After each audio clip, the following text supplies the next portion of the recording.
What's something small you started doing that makes you drastically happier? 1. Going for walks. Drastically happier is probably an overstatement, but it has helped. 2. There's a young man in my neighborhood who walks a mile to Beans and Brews for a coffee and then walks a mile back home every day, rain or shine.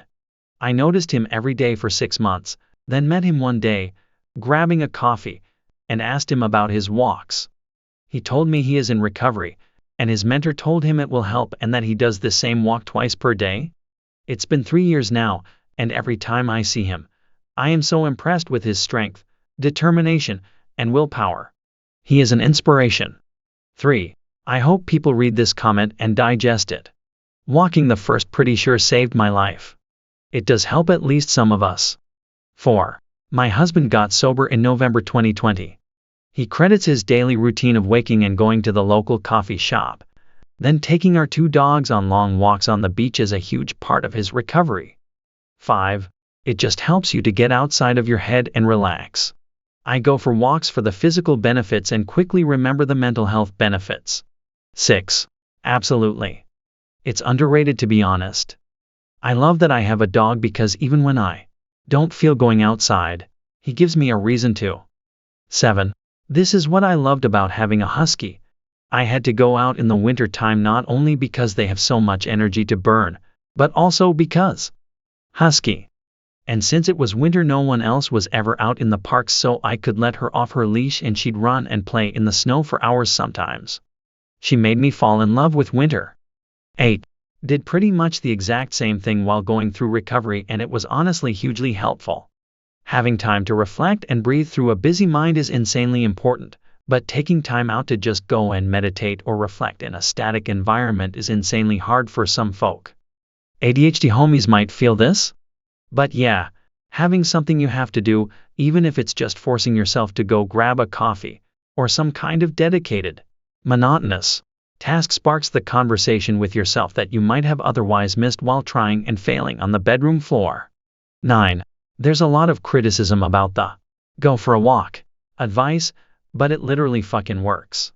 Doesn't work miracles, sure, but when you have bad mental health, it's invaluable for helping clear your head. 10. Yeah, I've gotten weirdly sort of addicted. Get antsy when the weather's shit and I can't walk. Edit. All the Northern Hemisphere people telling me to get better gear to deal with the cold. I'm in Australia. I will gladly walk all through winter, it doesn't snow here. Today's shit weather is 35°C, 95°F, alternating between blinding sun, UV that'll have you a lobster in about 3 minutes, and thunderstorms. I'll slather on sunscreen for a walk and then it gets rained off 2 minutes later when a random storm hits. 11. I'm with you on this one. Bad weather equals bad walk for me. Even with good gear. I'm glad going out for a walk in want weather helps some people, but it just doesn't work for me. I've been able to do a drizzling, windy, and nighttime, but wet, freeze, sleet are a big no. I'm in Texas, so a walk in the snow is something completely different here. 12. Just came back from a walk. Was so pumped that I did every chore in my house back to back. Never underestimate the benefits of exercise. 13. Nothing in my life makes me more annoyed than the fact that going on walks improves my mental health. 14. I've been doing the 30-30th challenge, 30 minutes of exercise every day for 30 days. It's been amazing, just on an exercise bike in the garage or walking. My outlook is better and my health is improving, according to my tracker. 15. Walks are great. Try this on your walk to pass the time. An expert created a list of the 1001 albums you must listen to before you die. It's everybody, Dolly to Ice-T to Sonic Youth to the Byrds. Most albums are 30 to 45 minutes. That's good for walk. 16. Realizing the difference between when I actually screwed up and when someone is taking their frustrations out on me, and then asking what's actually wrong. BC, this is a proportional response to the issue. 17. Giving myself the grace I give others was like a 2-ton boulder off my back. Everything's not my fault. And if it is, it's not the end of the world. Life-changing. 18. This is why I like when other people fuck up. Not that I'm gloating over their mistakes, but rather as a reminder to myself that no one around me is perfect. They get things wrong, and are in fact often mediocre, So why the fuck am I putting so much pressure on myself? 19. Same. Feels good to tell other people this also. Aw man, I fucked up, goddammit. Don't worry, you're only human. Kind of silly to expect perfection, right? Seeing people grapple with that and, typically, forgive themselves is very nice. 20. Slowing down at work. I don't need to respond to every email right away, or make sure everything is up to date constantly. Some things can just wait. 21. Agreed. I used to think, work your wage was a petty response and an excuse to be lazy, but I realized that it's so true. I've always been one of those to jump in and help, stress about things not getting done, etc. So every employer ends up treating me like management without the title or salary. Why? Why should I stress and pick up everyone else's slack if I'm not getting paid to do so? Now I stay in my lane and still handle my work timely but don't stress about doing everything right away. 22. I started out the same as you as well. Another negative thing that comes out of that rush mentality is that eventually becomes the expectation. People will always expect you to get things done ASAP. This just causes them to give you more work. Still, no extra pay and often no recognition. Just more work and stress with the expectation that you work at a super fast pace now. 23. Bingo. This. Good call. Plus, I am privileged to work from home and so I always feel like I gotta jump on an instant message right away so people know that I'm actively working and can acknowledge them. But slowing down and taking time is the way to go. 24. I hate that this is always the expectation when working from home. Like I always have to show that I'm active or instantly available so people don't think I'm sleeping, etc. Meanwhile, in the actual office, people office visit others all the time for 30+ minutes, myself included. So really, it doesn't make a difference at all. 25. Is it possible for you to back off on this immediate response time? In my group, we don't respond immediately and I don't think anyone expects that. Sometimes I specifically don't respond immediately, even if I can, because I don't want to set that expectation. 26. When I started taking time for me and appreciating the little things instead of rushing to meet everyone's demands as soon as they arise, I found a new sense of gratitude in my work as a paramedic. 27. Don't set yourself on fire just because your coworker said it's cold. 28. Stop commenting on political articles online. Too many pointless arguments really ruin the day. 29. Along this line, I stopped neurotically watching the news every night. I still get the news, but I read it myself from multiple sources and pay attention to the sources. 30. I wouldn't say that it has made me drastically happier, but feeding my birds and watching them brings a peaceful joy each day. 31. Undressing the moment I get home from work, swaping that piece of shit uniform to comfy soft clothes legit makes me chill out and smile just to think about it. 32. I've never understood wearing outside clothes at home. I always change immediately when I get in the door. I just feel so wrong and uncomfortable otherwise. 33. Mr. Rogers tried to teach us all this. 34. I hate having to change clothes multiple times in the day, and I hate doing extra laundry, so my wardrobe is mostly clothes that are comfortable enough to wear around the house, but still presentable enough to wear out. I'm kind of a homebody, so I don't want to put extra obstacles in the way of me getting out of the house. If I have to change to go out, I'm likely to just stay in, but if I'm already dressed, I'm more likely to go do something. It helps that I've always had pretty casual jobs where I don't have to dress up. 35. I never used to own PJs or a dressing gown, until I got with my now wife. She immediately puts PJs on when she gets home from work.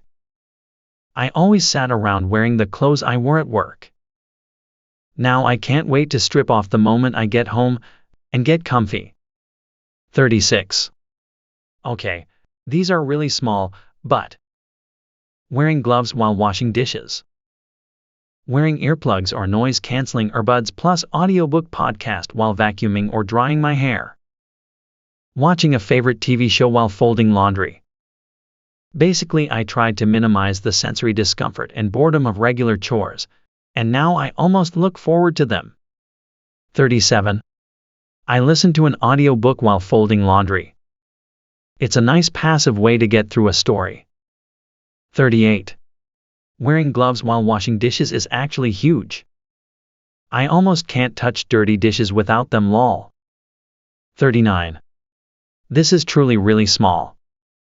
I started wearing my smartwatch to bed because I wanted to see what the sleep monitoring was about. That was fine. It took a little getting used to, but I got to the point where I didn't notice it on my wrist or anything. I then realized I can set alarms on my watch that vibrate and don't make a noise.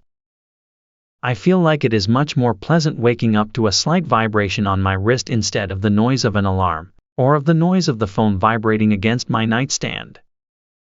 I also learned I could do this for naps. Want to take a 30-minute nap? I can quickly set a timer on my watch and feel confident I will wake up. I have tried to convince all my friends to do this, but they don't see any value in it. 40. I got a sunlight alarm clock years ago, and then also some cheap Bluetooth timer light bulbs. Every morning I wake up to the lights in my apartment turning on. And now my circadian rhythm has it locked in, and I'll wake up at this time regardless. I've told many people for years how profoundly better it is than waking up to sound, but I don't think anyone has tried it. A sunlight alarm clock is maybe $50 on Amazon. 41. Bedtime routine. I worked on it and now it's solid, and I can fall asleep in less than 20 minutes. For an insomniac worrywart, it's been life-changing getting solid sleep and made me so less cunty. 42. Care to share any tips or tricks? I'm struggling with this right now and really want to start going to bed at a decent hour. 43. My goal is 8 hours a night. Since I got to be up at 7, I need to be asleep by 11. So TV off at 9:30, Alexa reminds me, already have showered and in Jace, so 30 minutes to prep coffee, start dishwasher, brush teeth and go to bed. Phone is on the charger. I grab my journal and then write things down. This has been the most important thing. Things roll over in our head. If we do the art of writing it down, then our brain kind of process much better, and it's not error code on a loop. Sometimes I write down that my teen son is streezing me and I am worried about his future. Sometimes it's a to-do list. Sometimes it's a budget. Sometimes it's empty feeling on the TV show I just watched. Whatever is rolling around my brain gets written down. Then I read about 1 or 2 chapters on my book and voila, I am sleepy and out. 44. Basically, the journal is helping you do a brain dump, which is great. You've inspired me to try this too. 45. Thanks for sharing, Bellaber.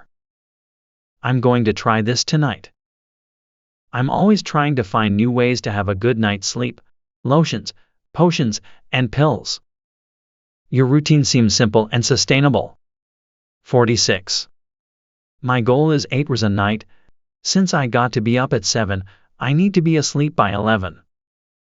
So TV off at 9:30, Alexa reminds me, already have showered and in Jace, so 30 minutes to prep coffee, start dishwasher, brush teeth and go to bed. Phone is on the charger. I grab my journal and then write things down. This has been the most important thing. Things roll over in our head. If we do the art of writing it down, then our brain kind of process much better, and it's not error code on a loop. Sometimes I write down that my teen son is streezing me and I am worried about his future. Sometimes it's a to-do list. Sometimes it's a budget. Sometimes it's empty feeling on the TV show I just watched. Whatever is rolling around my brain gets written down. Then I read about 1 or 2 chapters on my book and voila, I am sleepy and out. I'm going to try this tomorrow night too. Let's check back in to make sure we do it. 47. Deleted Facebook. TikTok and Instagram? I feel so much more present, even though I spend way too much time here instead. Also, when I walk my dog, I've started listening to sound baths and practicing mindfulness. I try to notice everything, different colors, how the ground feels beneath my feet, the breeze in my hair, the way the sunlight filters through the trees. I pick up interesting leaves and rocks to look at up close and see how they feel in my hand. I probably look nuts, but I always come back feeling so relaxed, having given my brain a break from anxieties and stresses. 48. I realized I was turning to Instagram too much for interaction and connection, so I deleted it from my phone. I can open it in a browser, but the experience isn't as nice, so I'm not there long. If I want to post travel photos, I use my laptop. Kudos on the mindfulness work. I'm working with a new therapist, who's also a yoga instructor, and hope to be more present. 49. Baking with my daughter a couple times per week. Pies, cookies, different kinds of breads, etc. We have so much fun doing it together, and then we get to enjoy eating what we make too. 50. Surprisingly wholesome from Dick Nipples. 51. Reading books before going to sleep instead of watching TV. 52. I'm reading The Count of Monte Cristo. If the dense reading doesn't send me to sleep, then actually dropping it on my face will definitely knock me out. 53. Wipe my counters and put away the dishes every night, no matter how tired I am. The energy boost from getting up to see a neat kitchen is not to be underestimated.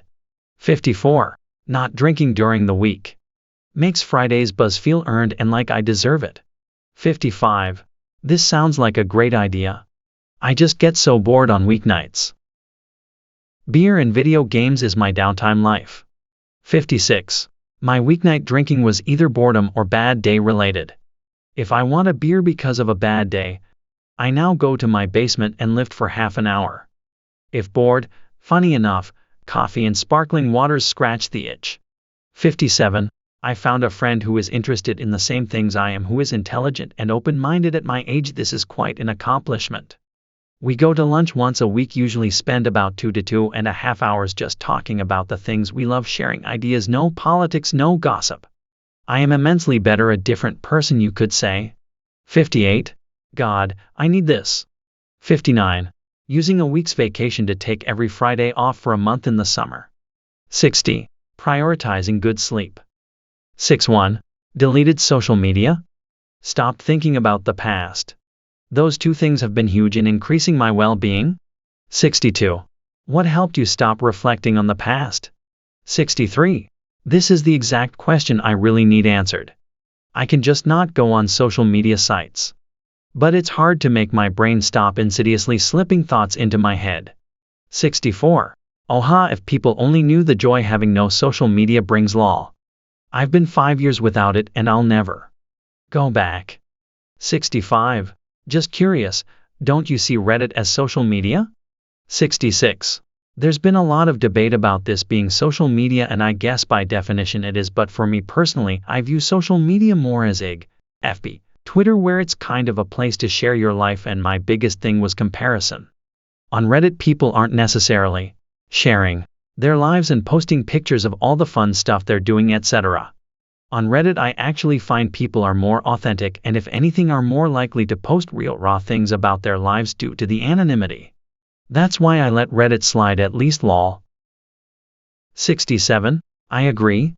Reddit is more like the message boards of the pre-social media days than it is like social media.